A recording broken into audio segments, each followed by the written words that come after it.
Welcome back to Straight Money Strategies. I'm Robert Bauman, and this course is based on my book, Straight Money Talk. Lesson 4, Why You Should Have an Emergency Fund. In Lessons 1 and 2, we introduced you to the concept of investing in yourself first, and we encouraged you to begin putting at least 10% of your income into a do not touch account. In Lesson 3, we showed you how investing consistently over an extended period of time can allow you to amass a sizable sum of money for retirement or any other worthwhile goal. In this lesson, we'll demonstrate that setting aside money for retirement is not enough. Because financial emergencies can and do happen, you should also be setting aside money to handle the unexpected. In this lesson, we'll explain why you should have an emergency fund.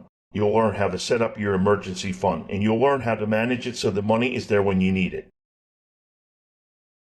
I want to begin by asking you a question. Could you handle a financial emergency without going into debt? What would happen, for example, if you discovered that your home needed an extensive roof repair right away? Or what if the transmission went out on your car, or you needed to travel overseas at the last minute to attend the funeral of a loved one? Emergencies such as these have the capacity to completely rearrange your family's financial landscape. They can interrupt your carefully planned budget and can even wipe out your savings. But you can protect yourself and your family from financial turmoil caused by unexpected expenses. The way to do that is to make sure you have an emergency fund. People often ask me, do I really need an emergency fund? They say they've started investing in themselves first. And they always put 10% to 20% of every paycheck into a savings or investment account. Their investment account is growing in value, so they don't see the point of an emergency fund. They say, if I have an emergency, can't I just withdraw some money from my investment account to cover it? The answer is, you can do that, but you shouldn't. Here's why. An important part of moving toward financial independence is creating written financial goals, and then adopting a savings and investment strategy that allows you to meet those goals. If you pull money out of your investment account, you interrupt those goals and you risk getting out of the habit of making regular contributions to your investments. You also make it more difficult to meet your goals. For this reason, you should think of your investment account as a do not touch account, an account whose sole purpose is to grow in value over the years so that it can fund your retirement. If you pull money out of that account every time there's an emergency in your life, the funds won't be there when you're ready to retire. Not only that, but in order to get the best return, your money should be invested in a high-yield account. Money invested in a high-yield account is usually difficult to access, and there are often hefty financial penalties for withdrawing it early. Using your investment money for emergencies essentially undermines your goals and undercuts the whole purpose of investing for your retirement. That's why you shouldn't do it. Then there are the people who say, if I have an emergency, can't I just get a cash advance on my credit card? Our response to that is also no. That's even worse than pulling money out of your investment account. You've worked hard to eliminate your debt, or at least you're in the process of doing so. The last thing you want to do is pile debt back on. One of the most important lessons you learn on your journey to financial independence is to never go into debt except to purchase big-ticket items like your home or your car. And even then, your goal should be to repay that debt as quickly as possible. The ideal situation is to never take on debt, but rather to set aside money in advance for the things you want, and to only buy when you can afford to pay for things outright. That same principle applies to life's emergencies. What you want to do is set aside money in advance for emergencies so that when they do occur, you can pay outright and take care of them without having to go into debt.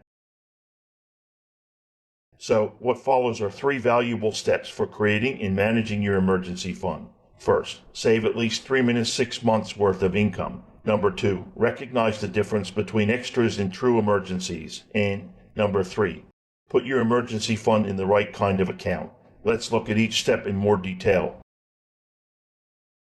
Step 1 says, set aside at least 6 months worth of income. Your emergency fund should have enough money in it to tide you over if you were to lose your job. You shouldn't plan to depend on the New Start allowance. Instead, you should make sure that you and your family could get by for at least 6 months if you found yourself out of work. Hopefully, you've already started investing in yourself first. To create your emergency fund, you'll need to take a percentage of that invest in yourself first money and put it in a separate account that will be your emergency fund. Yes, it will take a while to build up 6 months worth of salary, but keep at it. Your financial security depends on it. Next, be sure you can distinguish between extras and true emergencies. Holiday gifts, for example, are not an emergency. They are something you should be planning for and setting aside money for in advance. An emergency is an unavoidable, unforeseen situation that requires your immediate action. The refrigerator breaking down without warning and needing to be replaced is an emergency. So is covering the immediate expenses related to a car accident until your insurance claim is approved. Make sure you use your emergency fund only for bona fide emergencies. Finally, avoid investing your emergency fund in long-term deposits that tie up your funds or that penalize you for accessing your money. Look for short-term deposits or cash management accounts that pay a good rate of return and have no minimum balance restrictions. So to review, having an emergency fund is an important part of moving toward financial independence. Set aside up to 6 months' salary in a special account earmarked for emergencies. Make sure you use these funds only for true emergencies, and make sure these funds are placed in an account that has no withdrawal penalties and no minimum balance restrictions so you can withdraw money when you need it. Remember, it's not enough to reduce your debt and start investing. You need to also protect your investments by setting aside a special fund just for emergencies. This brings us to the end of Lesson 4. Once again, it's time for you to take action. Click the tab marked Resources above and download the Lesson 4 study guide. Answer the questions and complete the required action steps. You'll notice that the action steps for this lesson require you to set up your Pay Yourself First account if you have not already done so, and to set up the account for your emergency fund.